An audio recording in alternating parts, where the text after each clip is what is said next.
di Indonesia memiliki potensi besar untuk menjadi modal mengembangkan perekonomian. Namun, keterjangkauan dan kecepatan internet masih menjadi persoalan. Hitungan Bappenas, nilai ekonomi digital Indonesia ditargetkan mencapai angka 22.513 triliun rupiah di tahun 2045. Di tahun 2021 lalu, capaiannya baru 6%, atau sekitar 1.490 triliun rupiah. Dalam buku Rencana Induk Pengembangan Industri Digital Indonesia, pemerintah menargetkan percepatan pembangunan BTS. Per 2021, dari total 83.200-an desa dan kelurahan, baru 39 ribuan yang punya BTS. Angka ini masih jauh dari cita-cita pemerataan. Dalam catatan Lembaga Penyelidikan Ekonomi dan Masyarakat LPEM Universitas Indonesia, aktivitas ekonomi digital tumbuh di wilayah-wilayah yang memiliki BTS. Nah, memang hasil studi kami memperlihatkan bahwa memang ada dampak yang signifikan gitu ya. Jadi ada impact gitu ya secara ekonomi. Ada perbedaan antara daerah-daerah di mana ada BTS dengan tidak ada BTS dan tidak ada internet gitu. Nah, perbedaan laju pertumbuhannya itu sekitar 2,9%. Penyediaan jaringan melalui BTS harus dibarengi infrastruktur lain untuk mengembangkan ekonomi digital. Apa sih yang harus dilakukan negara untuk bisa membangun ekonomi digital di Indonesia? Sebenarnya membangun ekonomi digital itu nggak bisa dilakukan sendiri gitu ya. Tidak hanya membangun infrastruktur, terus selesai digital skills, digital literacy. Jadi itu dari mulai dia bisa nggak menggunakan, mau tidak menggunakan, apakah dia mempercayai gitu ya sehingga dia mau menggunakan, itu adalah hal-hal gitu ya selain digital infrastructure yang penting. Menteri Pariwisata dan Ekonomi Kreatif Sandiaga Uno menegaskan, kehadiran BTS menjadi pembuka jalan agar UMKM bisa naik kelas. Dalam catatannya, baru 16% desa di wilayah 3T yang terhubung dengan internet.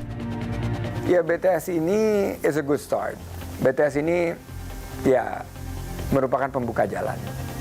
Selain daripada BTS sendiri adalah pengembangan SDM, kualitas SDM kita. Kualitas SDM kita ini bisa kita tingkatkan melalui upskilling, reskilling, dan new skilling. Misalnya, petani milenial. Ini kalau mereka mendapat akses dari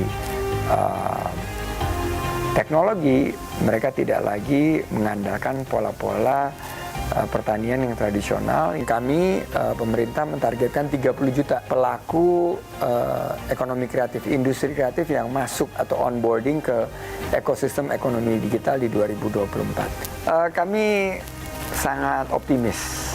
Kami sangat memiliki satu keyakinan yang tinggi bahwa dengan kami terus mendorong peningkatan pemahaman dan literasi serta kesadaran masyarakat untuk ekonomi digital, maka kontribusi dari ekonomi kreatif kita yang sekarang posisinya ada di posisi 3, ini akan terus meningkat.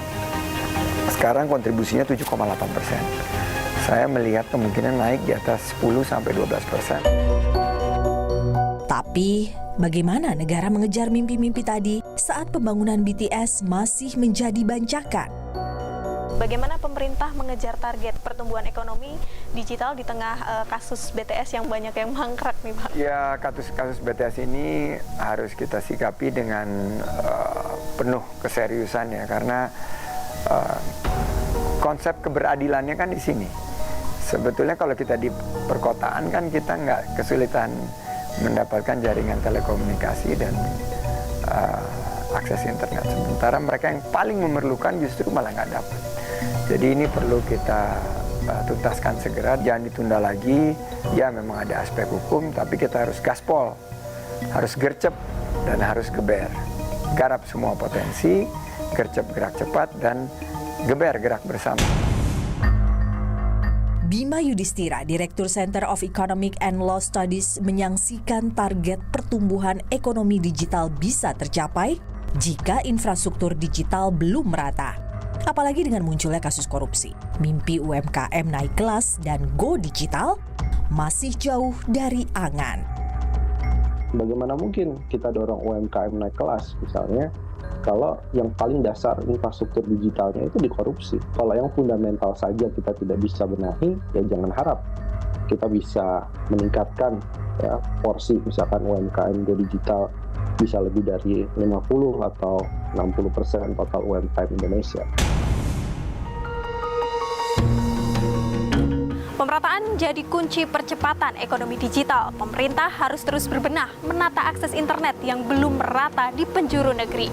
Cita-cita harus dibarengi dengan usaha nyata untuk menjadi kekuatan digital baru di kancah internasional. Saya Mila Dewi, ikuti terus perkembangan pemilu 2024 hanya di Kompas TV, independen, terpercaya.